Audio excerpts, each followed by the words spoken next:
Welcome, Climate Viewers. This is Jim Lee from ClimateViewer News at ClimateViewer.com, and Bill Gates has said another dumb thing. I don't think anybody should be surprised by that in the slightest, but Bill Gates apparently hates trees. And it's ironic because Bill Gates, being the rich, SOB that he is apparently at odds with his buddies in the World Economic Forum and anybody else who has a brain. And I gotta go ahead and say that I must preface this by stating that I feel very weird, even knowing that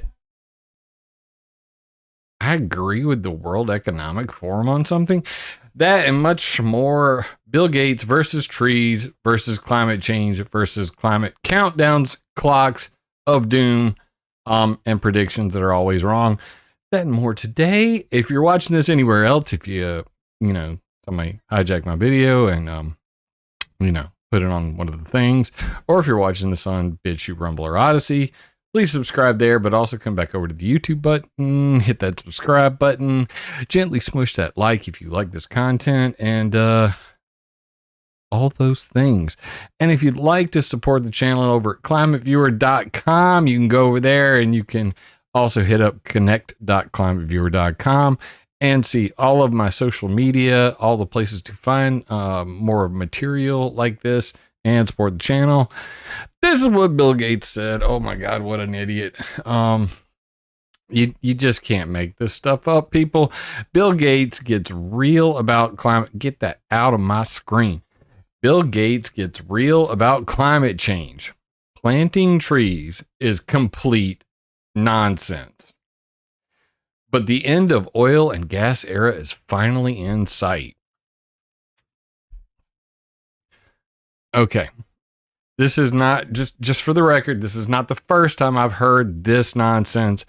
There have been many publications since like 2017, probably before that. 2015 was probably the earliest I started to see a whole lot of this nonsense about, well, we could never plant enough trees to offset all the CO2 that's currently warming the planet.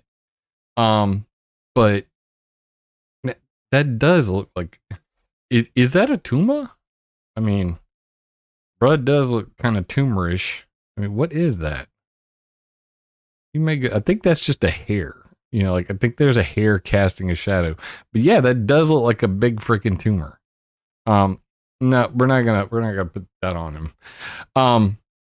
So this is not the first time I've heard this kind of, idiocy. But it's a thing. Bill Gates poo-poos planting trees as complete nonsense to tackle climate change. Are we science people or idiots? I'll let you guys be the judge of that. So I wanted, of course, nothing's as good as hearing it from the horse's mouth. And so I wanted to find the original, on video of this. And here it is. Hunted it down. Of course, it would be at the New York Slimes. And that's because the New York Slimes, apparently, there was a paywall here. I hacked it off the screen. But anyway, their Climate Forward live event. Links in the details. You can go ahead and see. I've already put your So for those who aren't watching the live stream, the consensus in chat is that it's not a tumor on Bill's forehead. This is the beginnings of a horn. His horn is starting to sprout. Oh God, you guys crack me up. So here, let's let Bill take it away. Go ahead, Bill. You tell them all about it. Climate things brute force. You'll sometimes, if you try to do climate things brute force, you'll sometimes get people say, hey, I like climate, I'm for climate, but I don't want to bear that cost and reduce my standard of living. How about I don't like brute force anything? How about who the hell are you to brute force your ideas on me? I mean, are you trying to Larry Fink us? Is that the goal here? Because I'm highly offendo. You know what I mean? That's kind of where I'm at. I'm in that camp. Like, don't try to brute force me, bruh. But please continue. The political realities are such that without innovation, it's unlikely, particularly in middle-income countries, that the brute force approach will be successful. I'm the person who's doing. Did you guys hear that? I'm gonna roll that back. Are such that without innovation, it's unlikely, particularly in middle-income countries, that the brute force approach will be successful. Particularly in middle-income countries, brute force won't work. Now, what he's saying, what he's not saying is, all you poor brown people, brute force, that'll work. But the problem is, oh yeah, they don't, poor brown people countries don't pollute as much. I mean, do you think that starving people in Africa are polluting the planet? I don't think so. So it does, what you're saying doesn't make a lot of sense. The people that are polluting the planet are like China. Like, China is number one. If we don't start there, we're not starting anywhere. China. And would you say that brute force doesn't work in China? I mean, isn't that all China does is brute force? I mean, they track everything, social credit, literally disappearing people off the street. Brute force works in China. The difference is China does not give one F about climate change because they know that it's BS. The only reason China even cares about climate change at all is because we have these climate cultists who keep gaslighting the world into believing that doom is nigh. 5 years till the countdown starts. Greta Thunberg, 2018, June. Oh, we got 5 years to live. Everybody's going to die. Al Gore, famous, predictions. We're all going to die. The North Pole is going to be ice free. And now we have new climate clocks. We're going to get to that in a minute. But the point I'm trying to make here is China doesn't believe any of this. The reason why China is even going along with it is, we're going to make a whole lot of money selling batteries to these morons as they destroy their economy. Meanwhile, they're putting up coal factories faster than you can, watch this video. I'm the person who's doing the most on climate in terms of, the innovation and how we doing the most on. Who's doing that? Force approach will be successful. I'm the person who's doing the most on climate in terms of, the innovation and how we. I'm the person who's doing the most on climate. Me, Bill Gates. He's trying to one up Al Gore. I am doing the most on climate when it comes to innovation and stuff. Like geoengineering and buying up land to grow biofuels and all the things, man, dude, bro. Yes, the F-35 crash was near me. Very, very close. In fact, can square multiple goals. I don't use some of the less proven approaches. Such as? I don't plant trees. Bro. There's a lot of people who are very enamored with trees. We've got trees. Approaches. Such as? I don't plant trees. There's a lot of people who are very enamored with trees. We've got trees on this stage. I'm very enamored with trees. I don't know if you guys, anybody who's been a long time climate viewer can remember, I used to literally end every single video quoting the Lorax, I speak for the trees,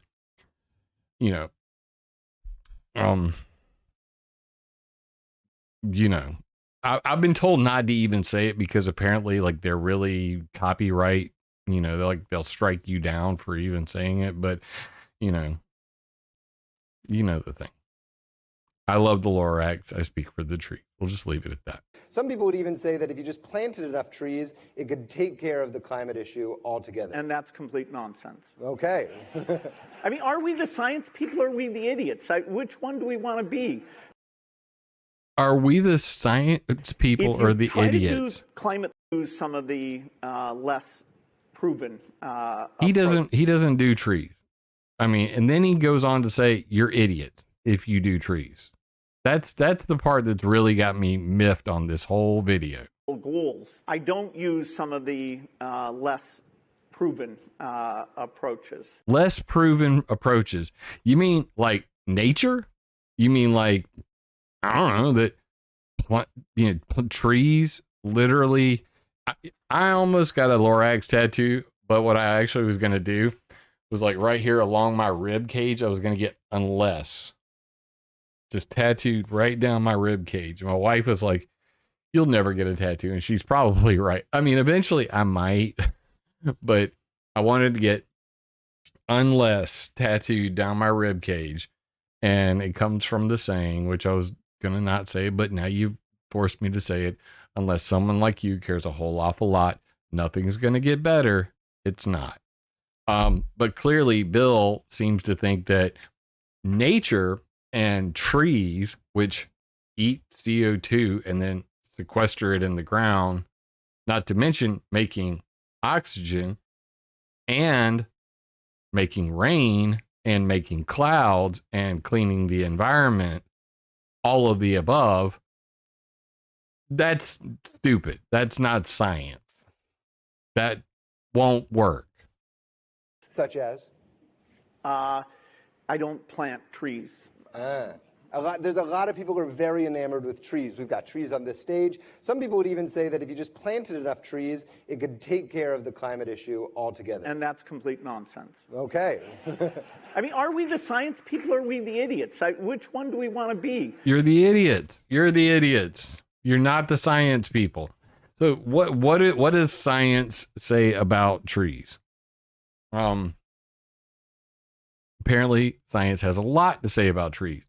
And the thing about science is, if you fill a stadium with scientists and then you literally told them, look, we're not going to watch. I just want you to, on a card, I want you to write true or false. If we plant enough trees, CO2 will not be a problem. And then if you did an anonymous vote, I wonder what the numbers would be, honestly, because there's no way that, in public, most of these scientists are going to say what they really believe, what's obvious, that we've been cutting down trees for so long, large portions of, Brazil, the rainforest, old growth forest, deforestation, big ass problem. CO2, is it a problem? It is not a problem. That's my personal opinion. Go to co2coalition.org, get educated on that. But regardless, let's pretend, for the sake of lunatic billionaires like Bill, because, he's special and we need to take special care when talking to special people. Let's pretend that CO2 is a problem. Well, then planting trees would be the obvious solution. But of course, now they say, well, if you look at the chart, Jim, what you don't realize is the accelerated rate of growth that's going to happen over the next 50 to 100 years.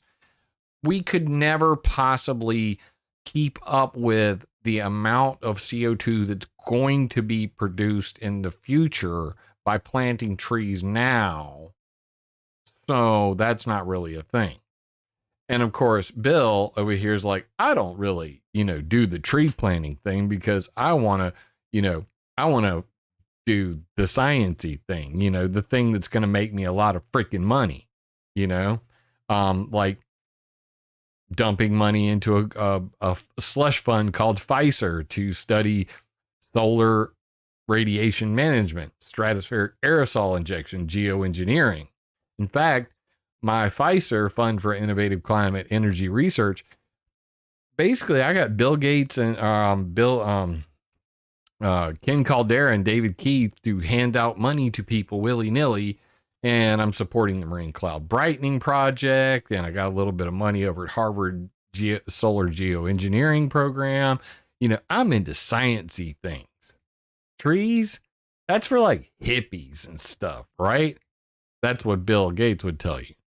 But this is the conundrum that I'm going into here, because I go and I look at it and I was just like, well, then what the hell? I mean, isn't he like one of those World Economic Forum, normies, like that's his thing? And apparently this Climate Forward event, for those who don't know, it says in the URL, Gates, Bloomberg, World Bank. And then in the forward right here, it says Michael R. Bloomberg, Al Gore, Man Bear Pig, Bill Gates, and other newsmakers are sharing ideas, working together, working through problems and answering tough questions about the threats presented by a rapidly warming planet. Okay. So this is the World Bank, Man Bear Pig, and Michael Bloomberg. Got it. That makes more sense.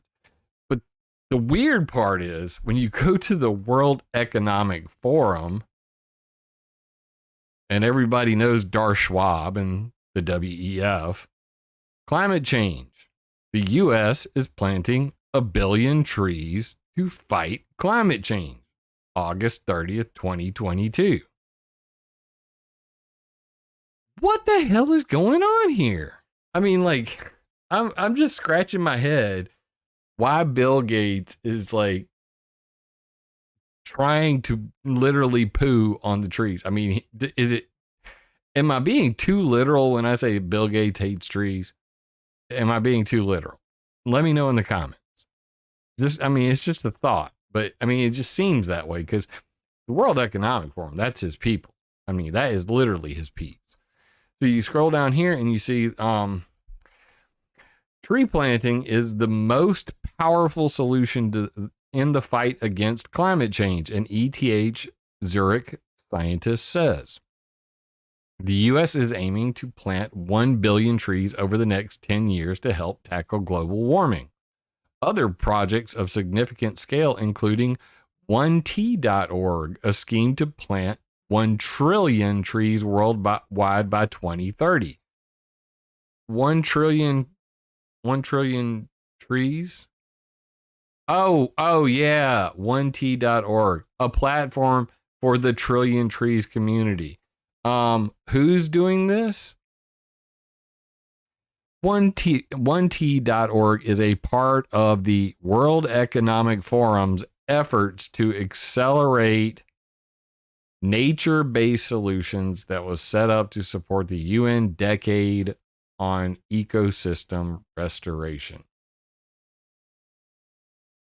So now I'm confused AF, okay? I mean, help me out in chat. Why is it that common sense and science say trees eat CO2, we've cut down trees, we should plant trees, trees good thing? Why is the World Economic Forum saying we should plant 1 billion trees? Oh, no, we should plant 1 trillion trees. And why is Bill Gates saying that's not science? I'm doing more than anybody to innovate. I mean, I'm hella confused on this one. So maybe you guys can help me out because it doesn't make any damn sense to me whatsoever. I usually have an answer to these sorts of things, but this is some, I feel like I'm being gaslit, okay, right now. Okay. Speaking of ETH Zurich, over here at Zurich.com, can tree planting really help us tackle climate change? And then you have lengthy scientific article on reforestation versus afforestation. Afforestation basically is when tree planting occurs in an area where there were no trees before. Reforestation is when you plant trees that were cut down. So this would be like, the rainforest versus finding, new places to plant massive amounts of trees. Then you get into the whole issue of monoculture plants. You don't want to like plant, 1 million acres of the exact same tree. You want some kind of biodiversity going on there, because otherwise that's bad. I mean, it's the same thing as if I were to cover up 1 million square acres of, in corn. Okay. So afforestation, reforestation, all good for the planet. Trees good. I think we all can agree trees good. Bill Gates dumb, right? So that's where I'm at on that. And I kind of back that up with, maybe a little bit of history, because most people don't seem to know this history. So we'll just go into it. Climate change has happened before, like real climate change, not pretend, climate change, that in the future, the oceans will rise and we're all going to boil to, and die from extreme weather events that are all caused by a little molecule called CO2. I'm talking about climate change that you certainly can see, can kill you, and is well documented. And that's called the Dust Bowl. So during the Dust Bowl, if you have not seen video footage of the Dust Bowl, if you do not know about this, you should go look it up. Watch a documentary on the Dust Bowl. Happened in the 1930s. And you have to ask yourself, how did these rolling plains, these amber waves of grain, North Dakota, South Dakota, Nebraska, Kansas, Texas, all the way from Canada to Mexico, practically desert because of wind erosion. So we had fertile fields that were practically turned into deserts. That is a climate that changed. It's clearly the definition of the word, okay? Climate change. How did we fix the Dust Bowl? It's a simple question with a simple answer. We planted 220 million trees. And we paid people to stop farming. Said, look, you're farming too much. You're cutting down too many trees. That's leading to increased erosion. The ground is getting drier. All the dust is blowing into the air. So we need to slow down the wind. And we won't get into the Three Sisters method or, proper crop, rotation and all of that stuff. But the biggest thing that they did, and I'll quote it to you, the Great Plains Shelterbelt was a project to create windbreaks in the Great Plains states of the United States that began in 1934. President Franklin D. Roosevelt initiated the project in response to the severe dust storms of the Dust Bowl, which resulted in significant soil erosion and drought. The United States Forest Service believed that planting trees on the perimeters of farms would reduce wind velocity and lessen evaporation of moisture from soil. By 1942, so from 1934 to 1942, 220 million trees had been planted, stretching out over 18,600 miles in a 100-mile wide zone from Canada to the Brazos River. Even as of 2007, quote, the federal response to the Dust Bowl, including the Prairie States Forestry Program, which planted the Great Plains Shelterbelt, and the creation of the Soil Erosion Service, represents the largest and most focused effort of the United States government to address an environmental problem.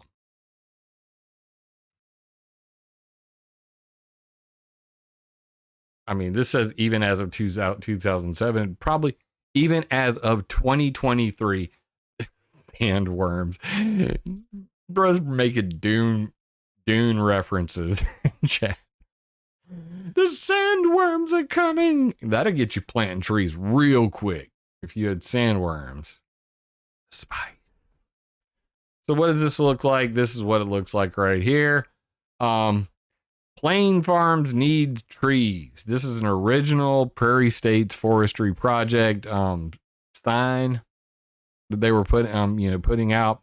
Trees prevent wind erosion, save moisture, protect crops, contribute to human comfort and happiness.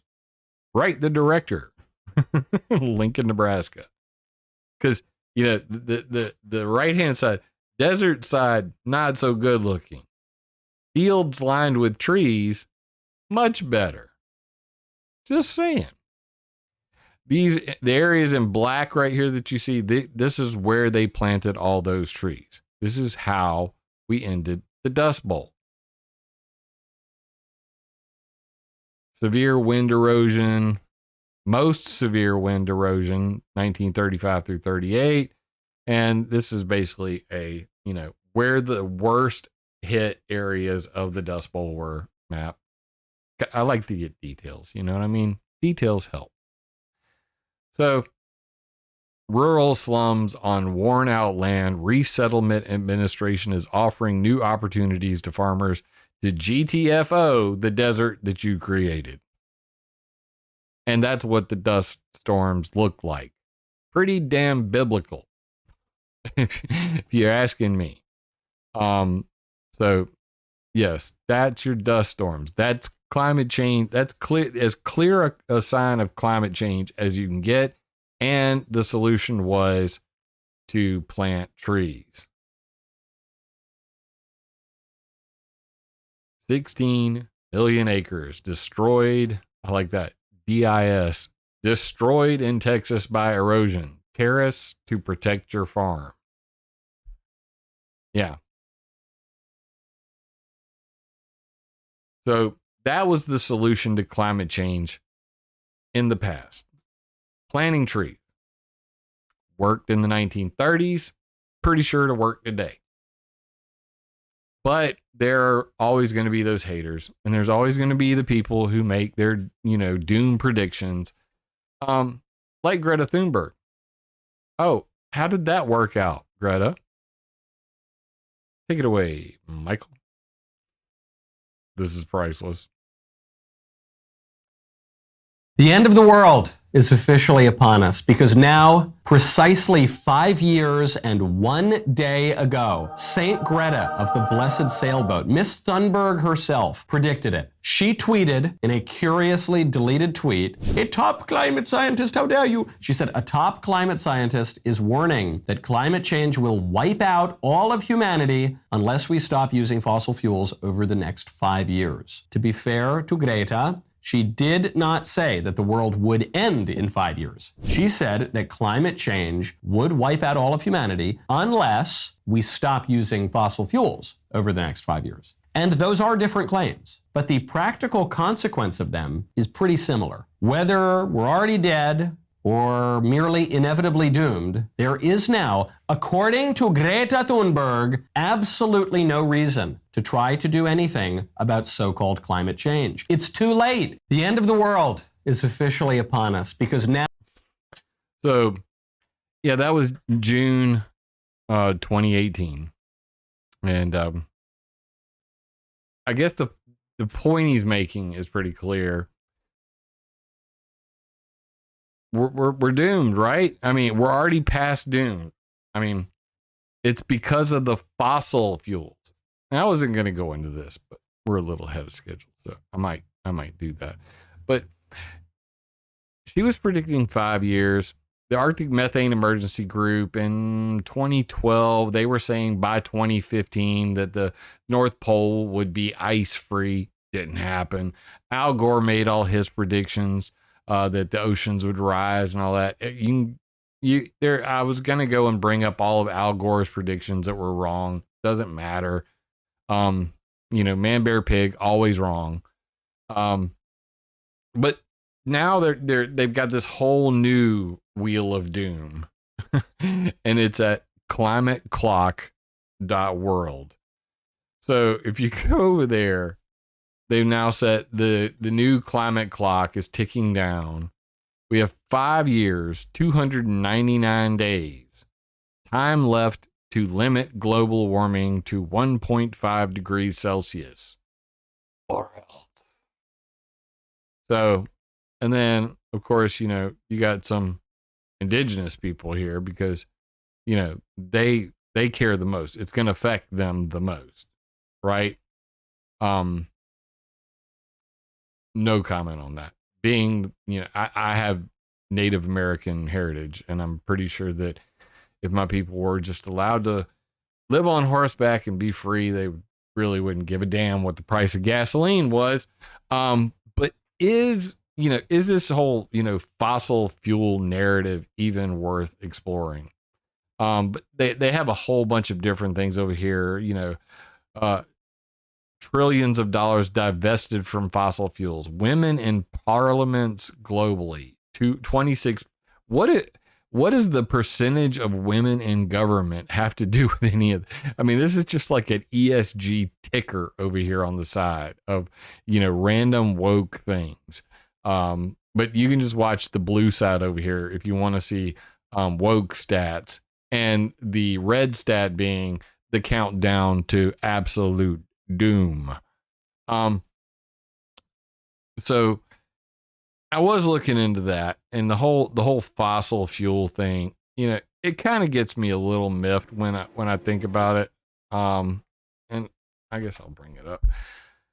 At that same conference, that Bill was just talking at, let's just bring this up. This is Man Bear Pig at the same conference that Bill was just at.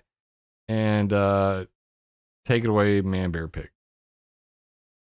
Given their record to date, the fossil fuel companies are far more effective at capturing politicians than they are at capturing emissions.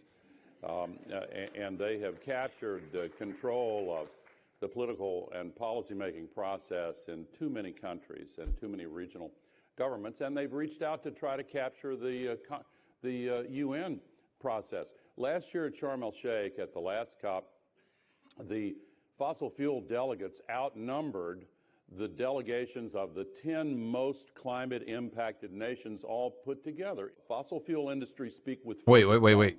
Let me get this straight. Are you saying, Man Bear Pig, that lobbyists outnumbered representatives from other countries that were concerned about climate change? Does this surprise anybody? Because pick a topic. Like, let's say privacy. How about online digital privacy? Like yours and mine. Like not having massive amounts. Like my 7-year-old daughter already has a, treasure trove of data at Google and YouTube because they're, can I talk about termination shock? I think that's what they want to happen. I don't know. Termination shock from what? If they quit the geoengineering? You talking about that? The rebound effect? Anyway. So you'd have to be more specific on that question, because termination shock from what? I would say. Love you in the comments. Sticky for you, Mr. Sticky for you. But Man Bear Pig here, he's what was he saying? Of the 10 most climate impacted nations all put together. The 10 most climate impacted nations all together. The damn fossil fuel industry had more lobbyists at the United Nations than all of them put together. Does this surprise anybody? I mean, if we were to try to form a coalition of people to go to any kind of United Nations summit and say there should be a digital bill of rights that says no company shall infringe on my ability to remove my data from servers, from global trade, and you shouldn't be able to sell my private information without my personal consent. And I'll take it a step further, without me benefiting from that sale. I'm down for microtransactions. Hell, I've been on the internet since I was 12 years old. I'm 46 years old. I'll be 47 in November. How about you cut me in on it? Then I won't be so, pissed off that you're selling my data all the time. If we were to go to the United Nations as a group, do you not think that Facebook, Alphabet, YouTube, Google, all of the above, hell, Elon will probably even throw some people in there too, just because there's so much money made selling your digital you in marketing and government tracking.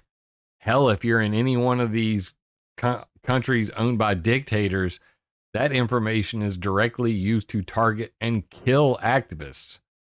Multiple cases of this proven beyond a shadow of doubt. When they, I'll give you one direct example, because I'm sure there's some kind of fact checker moron out there that does not know what I'm talking about. Fin Fisher is a company. Look it up. Fin Fisher, just like fishing. Fisher. Fin Fisher. When Muammar Gaddafi was killed and in Libya, and they stormed the palace, they found receipts for Fin Fisher software. The Fin Fisher software was used to track down activists that were using social media to kill them. And the same is true in Iran. The same is true with China. The same is true in Russia. And the sad part is that in the case of Libya, the company was like a European company that was selling their software to this dictator to go out and target people and kill them. That, I care way more about that than I do CO2. Trust me on this one. I think these people are evil to the core. It ain't about law enforcement. It's about people control. Speak up too loud, erase your ass out.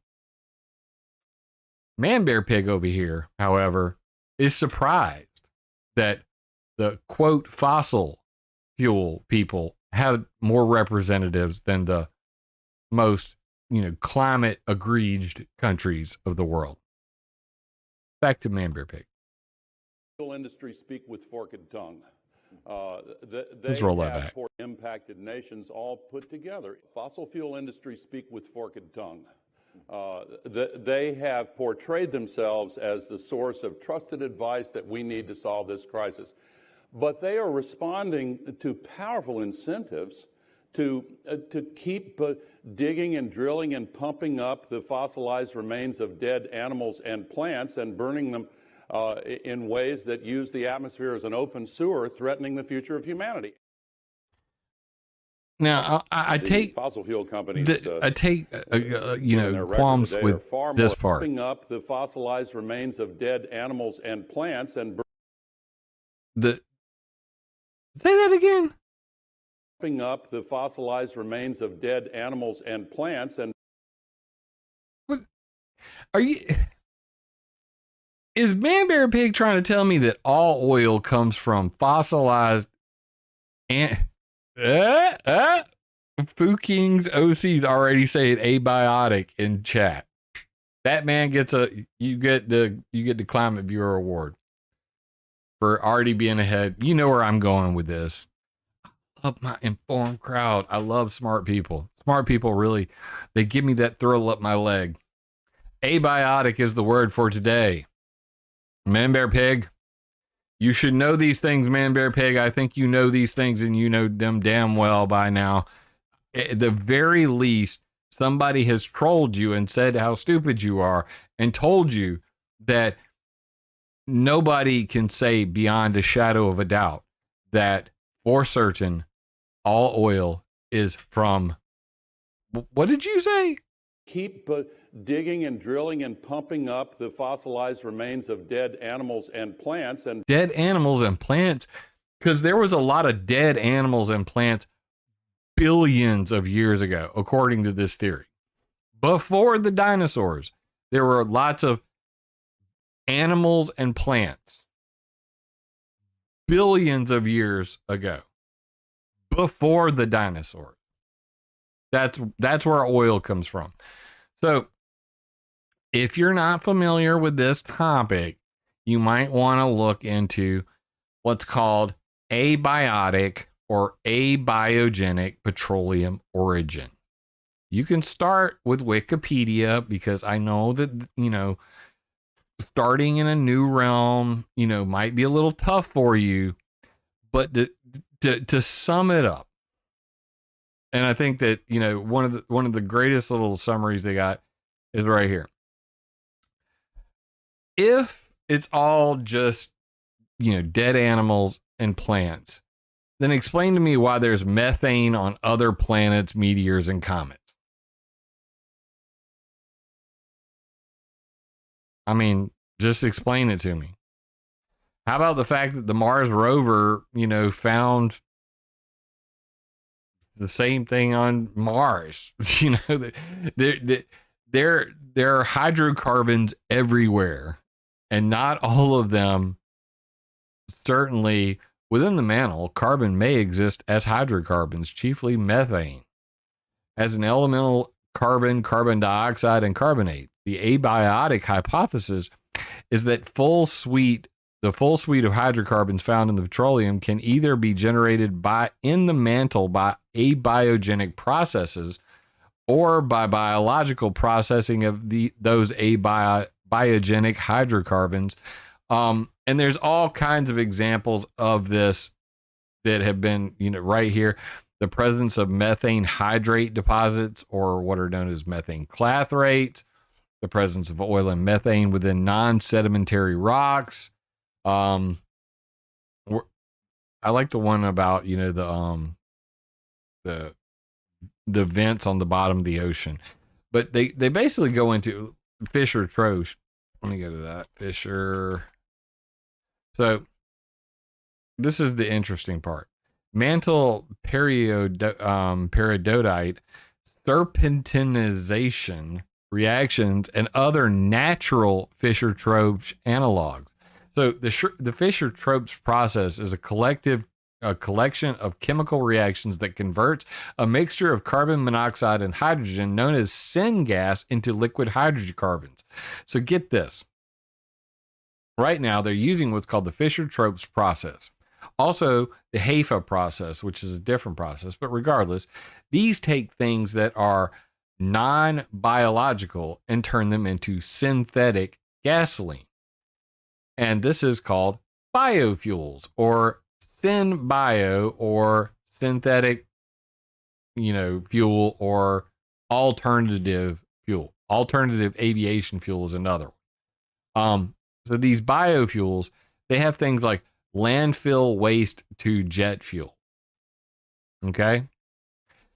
If they're able to use this Fisher-Tropsch process to do this with non-biological material and turn it into hydrocarbons that can be burned as fuel, then they have found natural processes that are very similar to the Fisher-Tropsch process, and that is called abiotic oil, not fossil fuel. That's abiotic fuel.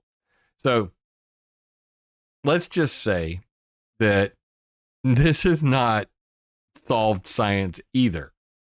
In fact, I do remember reading something about the Kola borehole, which is like the Russians dug the deepest hole ever known to man. And as they started getting lower into there, they noticed that what they thought the rock should be like actually turned into like plastic kinds of rocks, and that they were finding living biological material, like different germs and bacteria and all kinds of shit way down at the bottom of the hole where they didn't expect, and the temperature just kept going up, and there were pockets with different gases and all of these things.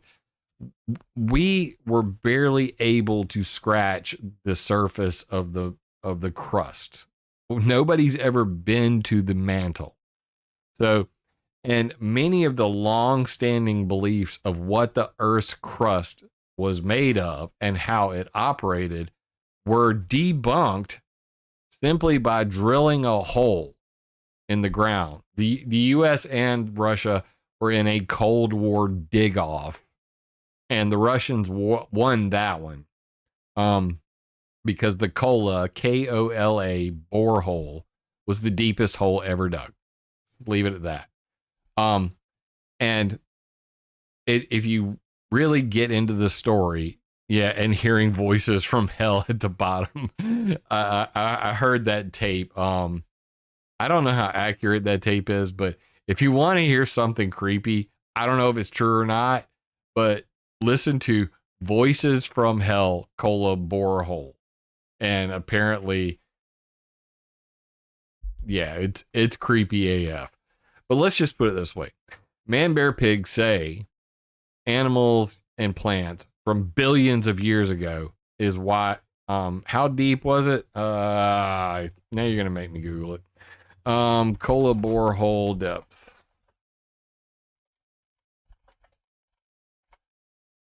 It was 40,230 feet.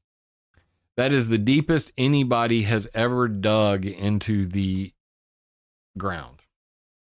The Kola Super Deep Borehole, SG3, retains the world record at 12,262 meters for all you people who don't live in America, or 40,230 feet.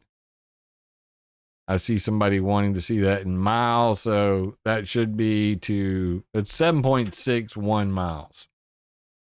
Didn't quite make it to 8 Mile. I'm sure Eminem's really upset. But we have dug less than 8 miles deep into the crust. And still, these people seem to have it all figured out. And when you look into it, the history of this dig off, what you realize is there were all these long-held beliefs about how the Earth's crust worked, and many of them were debunked as a result of digging these holes. And they're only 8 miles deep, 7.61 miles deep. That is a very deep hole. It is how wide? I think it's about a foot wide. I can show you a picture of it. You want to see a picture of it? It's not that big, but I think this one's fascinating. That's the cap right there. That's how big it is. Okay. Let's get a person next to it, because it's a tourist trap now. Come on. There's the what would be interesting to see. This would be interesting to see. Let's see if we can find it real quick.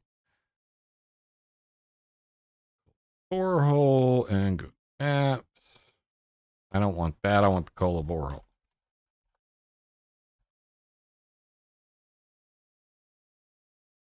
And there it is. And we'll go to satellite. And we'll go to 3D. And we'll zoom out a little bit, just so everybody can get an idea of where this is. This is where it is. Not that big picture they just showed, but it's right here. And that's the location. 608 photos. Oh, come on. Come now. Why you make this so hard? It says there's 6. Okay, there's the button. My zoom is off. That's what's going on. I'm like, what's going on here? Okay. Show me a person. There's the borehole. It's not that big. I mean, it's a tiny little hole. It's very, very freaking deep. I don't even know that you could fit inside of it, because I've seen people standing next to it, and it's really not that impressive. But deep, very, very deep. So yeah, the place is left like a shithole. People go there to see it, and that's all they can see because it's been capped. But you know, no picture. Can I get a picture of somebody standing next to the freaking borehole? They got to make everything hard. Point remains, when you consider the fact that, you know, this is the deepest hole we have ever dug, and turns out we don't know jack about the ground that's underneath our feet. We certainly don't know jack about how much oil is left. Are we really in peak oil? Is the world gonna die? And how long do we have? Because I mean, we've been talking here for a minute. Oh yeah, we still have 5 years, 299 days, and 14 hours. So everybody get your affairs in order, and go ahead and, you know, if you got an iPhone or an Android, set your clock to count down, because we all need to come and visit this webpage when it hits 0 and absolutely nothing happens. Just like when Greta Thunberg said it before, just like when AOC and the Squad and the New Green Dealers and all of the rest of the scam artists who are making a lot of money off this green agenda, the CO2 scam. When the countdown ends, a new one will begin. They'll say, well, you know, clearly we've reached a point now where there's no turning back. We need to start geoengineering. We need to block out the sun. It's gotten too bad because science, because polar bears and shit. So my suggestion is, how about, instead of destroying the entire economy because they've got, you know, the national debt clock worries me a hell of a lot more than this clock. I mean, let's be real. How about, instead of destroying the entire economy and making it completely implausible for people to be able to afford vehicles or drive them, that just like they do with coal powered, you know, plants in their, you know, smokestacks, just like they did with the catalytic converter, why don't somebody invent something that can just like suck up all of the greenhouse gases that they're worried about coming out of the back of your car and package it? That way I can still get 500 horsepower for $1.50 a gallon and, you know, be free. You know, not like some smart car that tracks everything that I do, literally is recording your voices. Look it up. It's happening. These smart cars today, video cameras, audio, position, selling your data. It's a big privacy issue. There will be no freedom if they continue along this route. And yeah, China owned lithium mine in the USA. What could go wrong there? All of this is, why do you have comments blocked? I do not have comments blocked. YouTube, especially on the live videos, will not allow anybody who does not have a blue name to drop a link in chat. And that's because the porn bots attacked so viciously that they could not figure out any other way to stop it. So if you want to send me a link, you can do that, jim@climateviewer.com. And I will gladly, you know, check your emails. I check my email multiple times per day.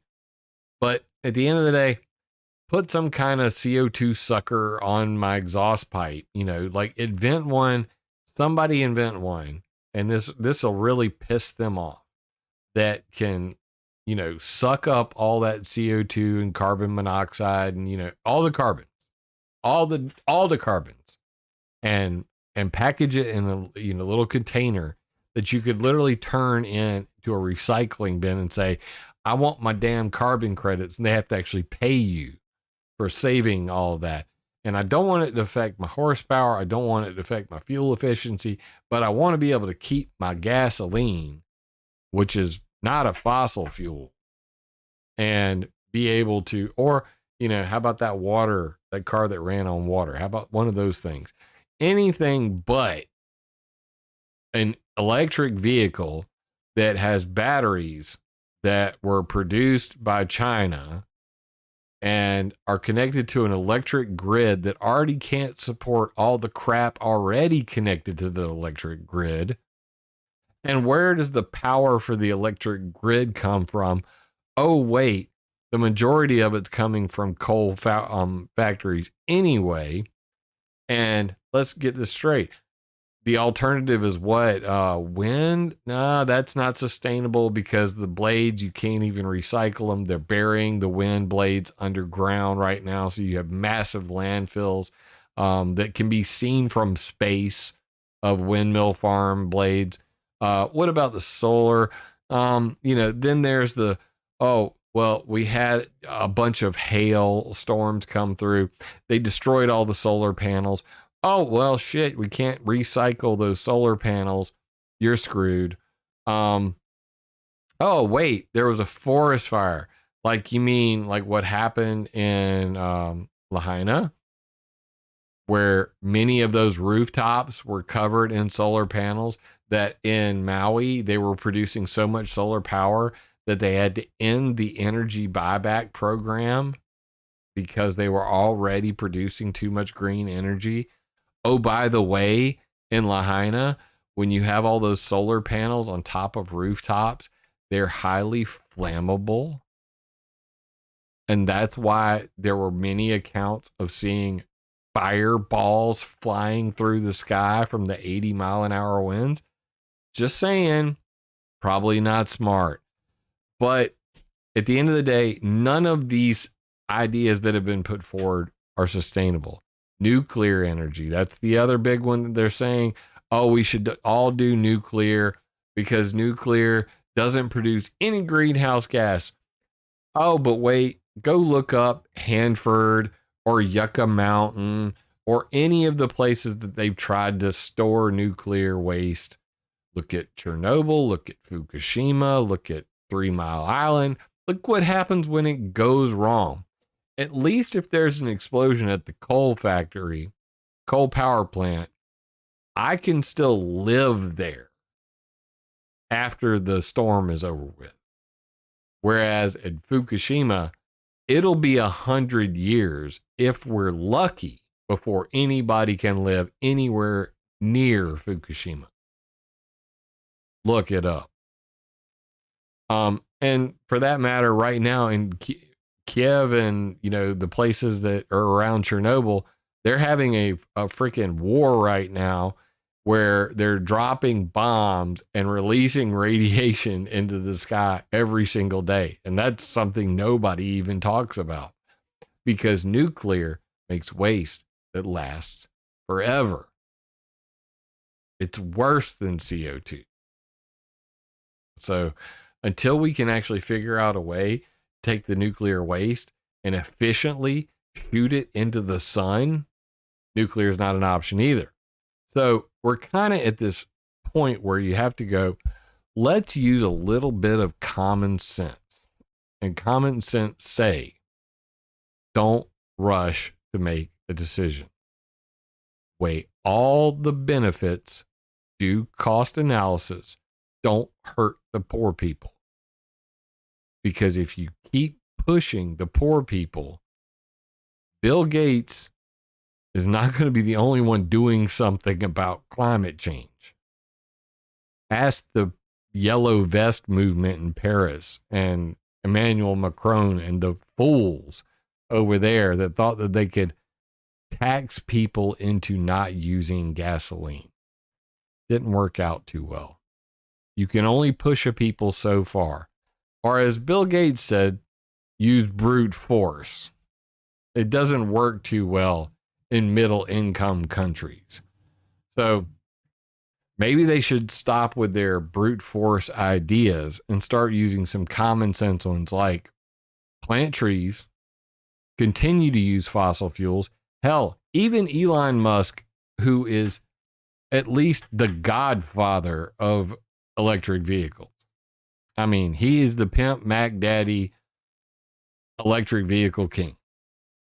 And he says we're going to need at least 50 more years of, gasoline powered cars before we even get close to being able to create an electric grid that can support EVs and for everybody to electric vehicles. So this is unrealistic from every single, any way you look at it. And that's where I'm going to leave it with that. Climate lunacy. Bill Gates does more than all of you combined, even more than Man Bear Pig. He does not agree with his buddies at the World Economic Forum who say, hey, why don't we plant trees? Planting trees worked just fine in the past. During the Dust Bowl, that's how we ended it. Planting trees. And I'm pretty sure that planting trees is a good idea, even if it doesn't offset all the CO2 they wish they could. So I'm gonna let's just say I'm gonna debunk this and label it bullshit. Great stream as always, thanks. Hey, and Up in CT, I really appreciate you. Thank you, girlfriend. I made the mistake one time of saying thank you, bro, to Up in CT, and I will not make that mistake a second time. Thank you so much for the super chat. Yeah, I had to come on here and raise hell with Bill because, I still am the Lorax. I still speak for the trees. I do believe very strongly, as a South Carolinian surrounded by trees, that trees are a good thing. And you really know it when you've lived in Arizona for 7 years and then you make that long drive on I-20 across Texas. And then you're home when you're a Southerner. You're home when you get past Dallas and you start to see the trees. And you make your way through Louisiana and Arkansas and Georgia and you back to South Carolina. And it's just like, I don't know how I could live my life without trees. So I love me some trees. You should love trees. Plant trees. Don't listen to Bill Gates. And I'll point out one other thing. I really made a fear porny sounding video back in the day.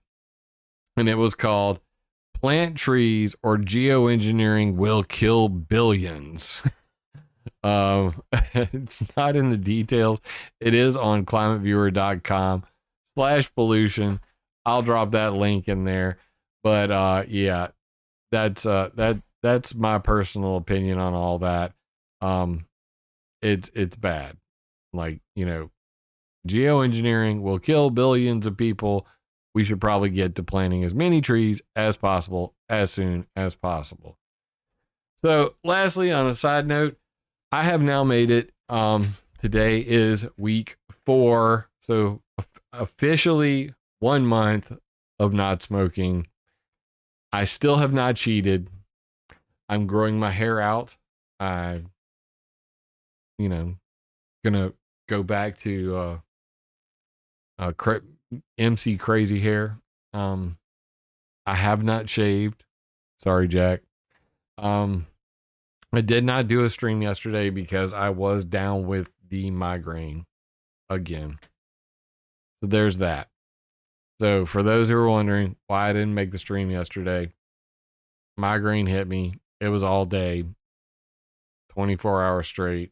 Woke up still in pain. But that them's the breaks. So I figured I would come back on here and we'd do this tonight.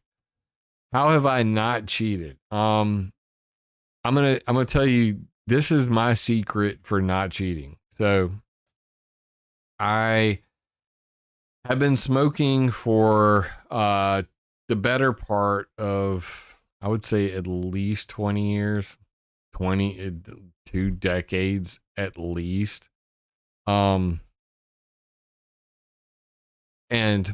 we've tried quitting smoking before. Now, most people here should know that, I've been with my wife for 24 years. And it is compounded when you have a significant other who smokes too. So that makes it a little tougher because when your agitation level hits the ceiling and so does your significant other, fireworks, okay? It can get interesting. The longest we made it before was probably about, I'd say, like 6 weeks. And we had, one of those really good, ass chewings. And my wife was out the door into the store and I knew where she was going. I was like, thank God, and just come on back. And we both smoked a cigarette and we're back at it. So my solution to quitting smoking this time, which is absolutely amazing, is that I count $20 a day, because we smoked American spirits, and American spirits were $9.89 times 2 per day. So that comes to $19.78. That's with tax per day. So we're just going to round that off to $20. Okay.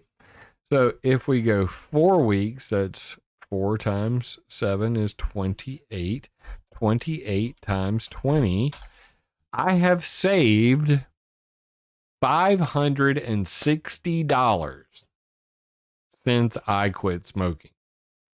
And every time I go to get that feeling that I'm going to smoke a cigarette, that I need a cigarette, I go, but you've saved $560 since you stopped smoking.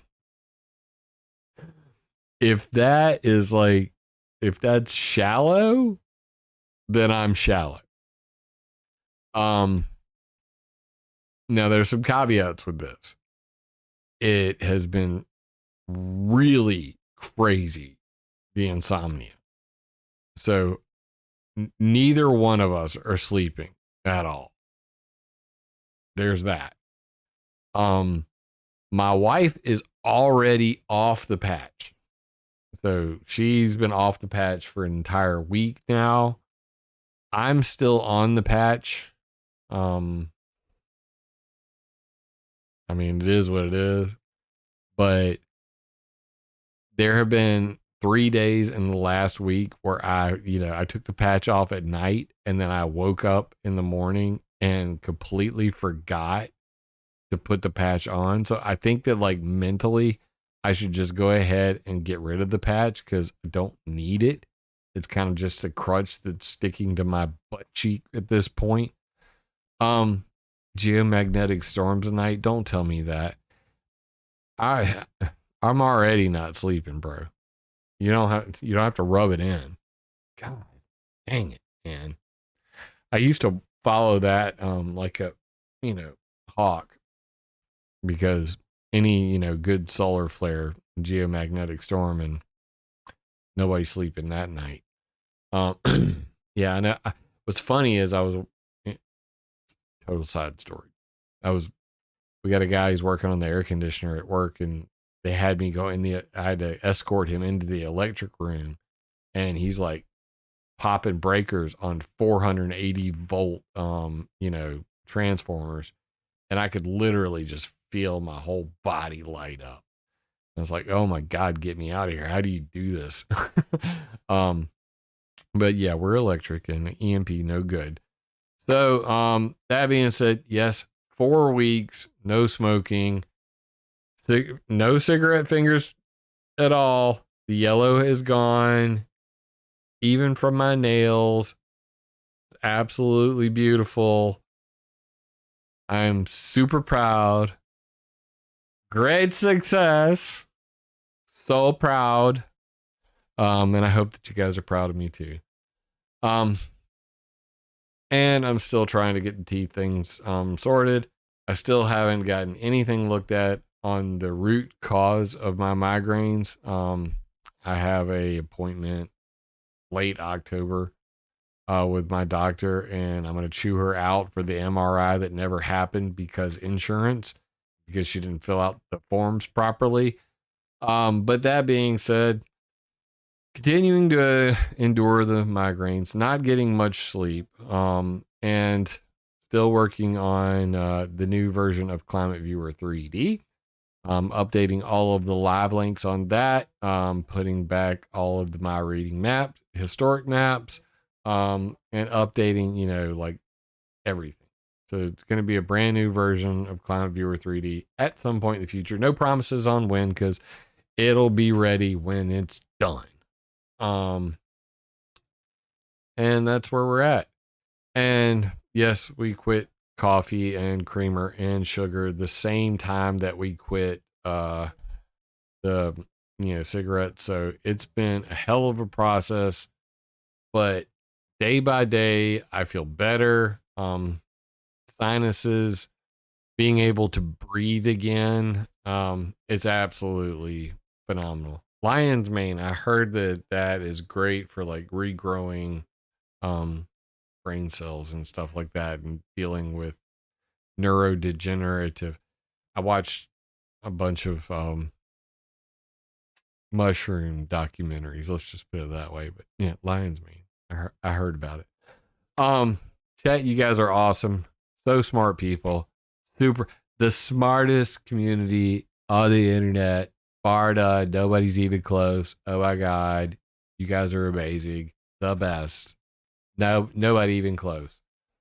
Love you, mean it. Let me know in the comments, is Bill Gates an idiot and we should plant trees? Does Bill Gates do more to save the climate than anybody else? Is his ego just inflating bigger than Chinese balloon that flies over America? Or is he just really believe that CO2 capture and blocking out the sun are the best ideas, and growing biofuels and buying up everybody's farmland and all the we won't even get into the the other things that he does. But generally speaking, we hate you, Bill Gates, and you hate trees, and that makes you an idiot, not us. With that being said, please take the information. It's all available in the details as usual, and use that. Sharing is caring. And with information comes power. With power comes great responsibility. Please use the information I provided free of charge, gratis, to attack ideas, not people. Love you guys, mean it. Catch you on the next one. If this video resonates with you, leave me a comment because I love hearing from y'all. First time here, be sure to subscribe and click the bell. Yeah! Remember, it would be impossible for me to do this without your support, so please join my Patreon or buy me a coffee on PayPal. And always, attack ideas, not people.